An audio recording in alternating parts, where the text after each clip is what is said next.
Le 26 juin 2021, Déprisonner mettait à l'honneur les femmes qui se déprisonnent. L'occasion pour Odile de s'entretenir avec les intervenantes et de traiter de la condition des femmes incarcérées, de féminisme et d'anticarcéralité. Alors, Michel, est-ce que tu peux rapidement te présenter et nous dire ce qui t'amène à participer aujourd'hui à cet événement ? Bon, alors moi je viens du théâtre, je suis comédienne, metteur en scène et j'ai été amenée donc à intervenir d'abord à Fresnes chez les hommes, ensuite ces messieurs m'ayant dit ouais, bon, on va monter un spectacle, mais à quoi ça sert de jouer devant les autres détenus ? Nous, on voudrait jouer devant des gens en dehors et tout. Et en maison d'arrêt, on ne peut pas sortir les détenus. Il y a eu des expériences de théâtre qui ont été faites en centre de détention, et en centrale, où le temps d'une représentation à l'extérieur, les détenus étaient extraits. Et donc je me disais, oui, bon, ils ont raison, mais bon, comment faire ? Et comme les marionnettes peuvent tout faire, j'ai donc proposé à la maison d'arrêt des femmes de Fleury-Mérogis de monter un spectacle de marionnettes pour leurs enfants qui viendraient voir le spectacle à l'intérieur de la prison, et ensuite de faire évader les marionnettes et de confier les marionnettes à d'autres femmes à l'extérieur, femmes ou hommes d'ailleurs, à d'autres personnes à l'extérieur, de manière à raconter d'une part l'expérience qui avait été faite à l'intérieur de Fleury et d'autre part remontrer ce que ces détenus avaient inventé pour leurs enfants. Voilà. Donc tu avais déjà déprisonné les marionnettes. J'avais déprisonné les marionnettes, oui. Qu'est-ce qui t'évoque ce mot du coup ? Déprisonner. Déprisonner, je dois dire que le privatif me laisse un peu perplexe. Déprisonner, ça veut dire quoi ? Ça veut dire empêcher d'aller en prison ? Sortir de la prison. Donc pour moi, évader, c'était plus clair par rapport à la situation actuelle, puisque les prisons existent. Voilà. Et qu'est-ce qui te... Dans ce que tu nous as raconté tout à l'heure, tu nous as parlé de surveillance, de comment les marionnettes, elles étaient plus libres à l'intérieur de la prison qu'à l'extérieur. Toi, t'as senti aussi en tant qu'intervenante une forme de surveillance ? À l'intérieur de la prison ? Ah oui, absolument, oui. Déjà, ça avait été une surprise pour moi de voir comment l'administration pénitentiaire avait interprété ma proposition. Parce que pour moi, monter un spectacle de marionnettes ou n'importe quel autre spectacle, ça s'adresse à qui veut bien.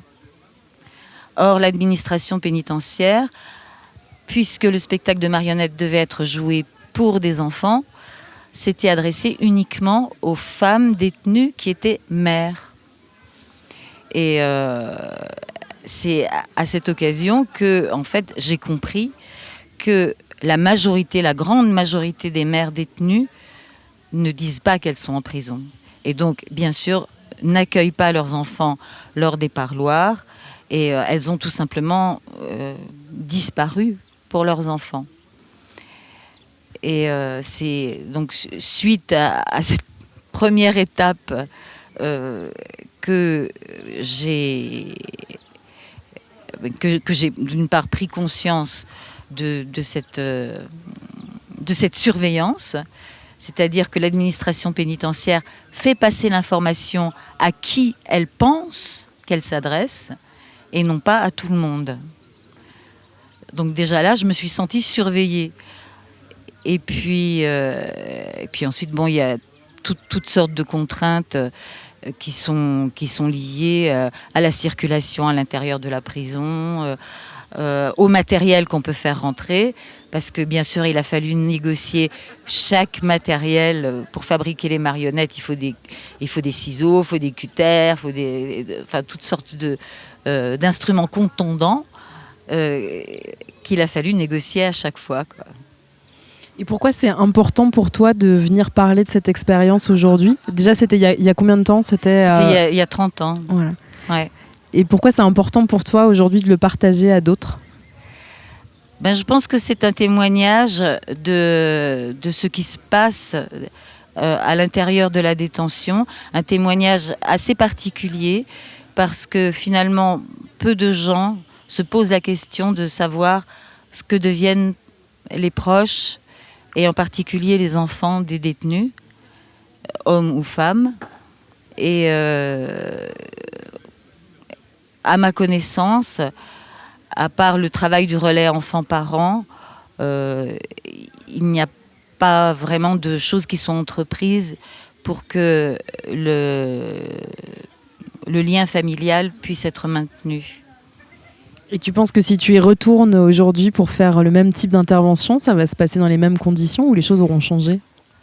Alors, si j'en crois les informations que j'ai, et la dernière expérience que j'ai faite, qui était au Baumettes, dans le cadre d'une action qui était plutôt destinée aux toxicomanes, cette dernière action, je l'ai faite entre 1999 et 2003. Et à l'intérieur de ces 4 années, les conditions d'intervention sont devenues de plus en plus compliquées. J'ai l'impression qu'il y a des cycles comme ça d'ouverture et de fermeture des tôles. Et là, actuellement, avec l'ambiance sécuritaire dans laquelle on est, j'ai bien peur que ça devienne encore plus difficile. Et après, je te laisse tranquille. Est-ce que entendre parler de la prison d'Autun, ça t'évoque des choses par rapport à l'expérience que tu as eue toi d'une prison moderne ? Est-ce que tu y réagis comment en fait à la découverte de cette histoire de cette prison en particulier ?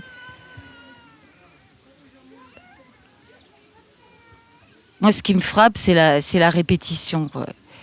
J'ai l'impression que les choses évoluent très très peu, qu'il y a toujours le même écart entre un discours d'insertion, de réhabilitation,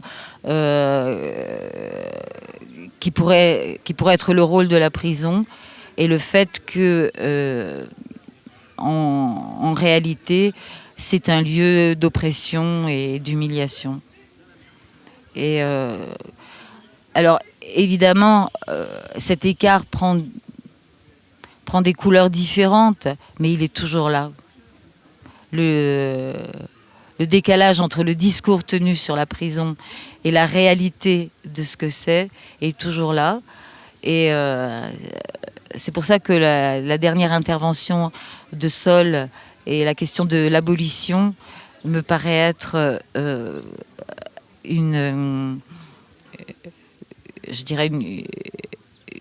réflexion qui peut, pour le coup, vraiment nourrir de nouveau le travail sur l'incarcération. Merci. Retrouvez d'autres podcasts, des articles et les événements de l'agenda Déprisonné sur déprisonné.org.